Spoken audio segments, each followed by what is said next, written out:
ದಾವಣಗೆರೆ ಪ್ರಚಾರದಿಂದ ಜಮೀರ್ ಅಂತರ ಕಾಯ್ದುಕೊಂಡ ವಿಚಾರಕ್ಕೆ ಸಂಬಂಧಪಟ್ಟಂತೆ ಬೀದರ್ನಲ್ಲಿ ಸಚಿವ ಶರಣ ಪ್ರಕಾಶ ಪಾಟೀಲ ಹೇಳಿಕೆಯನ್ನ ಕೊಟ್ಟಿದ್ದಾರೆ. ಜಮೀರ್ ಕೇರಳದಲ್ಲಿ ಇರೋದ್ರಿಂದ ದಾವಣಗೆರೆಗೆ ಬಂದಿಲ್ಲ. ಈಗಾಗಲೇ ಅಲ್ಪಸಂಖ್ಯಾತ ಅಭ್ಯರ್ಥಿ ಚುನಾವಣೆಯಿಂದ ಹಿಂದೆ ಸರಿದಿದ್ದಾರೆ. ಬಂಡಾಯ ಅಭ್ಯರ್ಥಿಯ ಮನವೊಲಿಸುವಲ್ಲಿ ಸಫಲರಾಗಿದ್ದಾರೆ. ಇದೀಗ ಹೇಳಿಕೆಯನ್ನ ಕೊಟ್ಟಿದ್ದಾರೆ ಶರಣ ಪ್ರಕಾಶ್ ಪಾಟೀಲ್. ಬೀದರ್ನಲ್ಲಿ ಹೇಳಿಕೆಯನ್ನ ಕೊಟ್ಟಿರುವಂತದ್ದು. ದಾವಣಗೆರೆ ಪ್ರಚಾರದಿಂದ ಜಮೀರ್ ಅಂತರ ಕಾಯ್ದುಕೊಂಡ ವಿಚಾರಕ್ಕೆ ಸಂಬಂಧಪಟ್ಟಂತೆ ಹೇಳಿಕೆಯನ್ನ ಕೊಟ್ಟಿದ್ದಾರೆ.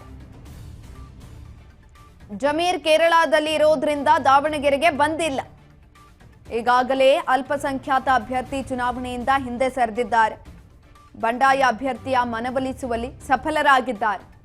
ಹಾಗಾಗಿ ದಾವಣಗೆರೆಯಲ್ಲಿ ಯಾವುದೇ ಸಮಸ್ಯೆ ಇಲ್ಲ. ಬೇರೆ ಬೇರೆ ನಾಯಕರಿಗೆ ಪಕ್ಷ ಬೇರೆ ಬೇರೆ ಜವಾಬ್ದಾರಿಯನ್ನ ನೀಡಿದೆ. ಕೆಲವರಿಗೆ ದಾವಣಗೆರೆ, ಬಾಗಲಕೋಟೆ ಹಾಗೂ ಕೇರಳದ ಜವಾಬ್ದಾರಿಯನ್ನ ಪಕ್ಷ ಕೊಟ್ಟಿದೆ. ಆದರೆ ಎಲ್ಲರೂ ಕೂಡ ಪ್ರಚಾರದಲ್ಲಿ ಭಾಗಿಯಾಗ್ತಾರೆ ಅಂತ ಹೇಳಿಕೆಯನ್ನ ಕೊಟ್ಟಿದ್ದಾರೆ.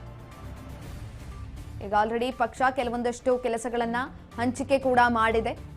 ಬೇರೆ ಬೇರೆ ಕ್ಷೇತ್ರಗಳ ಕೆಲಸವನ್ನ ಕೊಟ್ಟಿರುವಂತದ್ದು.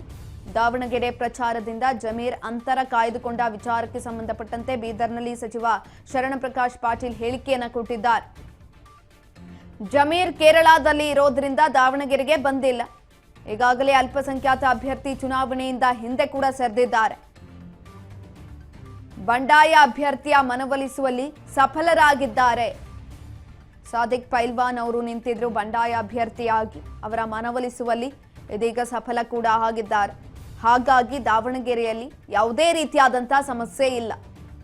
ಬೇರೆ ಬೇರೆ ನಾಯಕರಿಗೆ ಪಕ್ಷ ಬೇರೆ ಬೇರೆ ಜವಾಬ್ದಾರಿಯನ್ನ ಕೊಟ್ಟಿದೆ.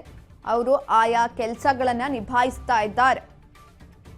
ಕೆಲವರಿಗೆ ದಾವಣಗೆರೆ ಆಗಿರಬಹುದು, ಇನ್ನು ಕೆಲವರಿಗೆ ಬಾಗಲಕೋಟೆ ಆಗಿರಬಹುದು. ಅದೇ ರೀತಿಯಾಗಿ ಕೇರಳದ ಜವಾಬ್ದಾರಿಯನ್ನ ಕೂಡ ಪಕ್ಷ ಕೊಟ್ಟಿದೆ. ಆದರೆ ಎಲ್ಲರೂ ಕೂಡ ಪ್ರಚಾರದಲ್ಲಿ ಭಾಗಿಯಾಗ್ತಾರೆ ಅಂತ ಈ ಸಂದರ್ಭದಲ್ಲಿ ಶರಣ ಪ್ರಕಾಶ್ ಪಾಟೀಲ್ ಹೇಳಿಕೆಯನ್ನ ಕೊಟ್ಟಿದ್ದಾರೆ.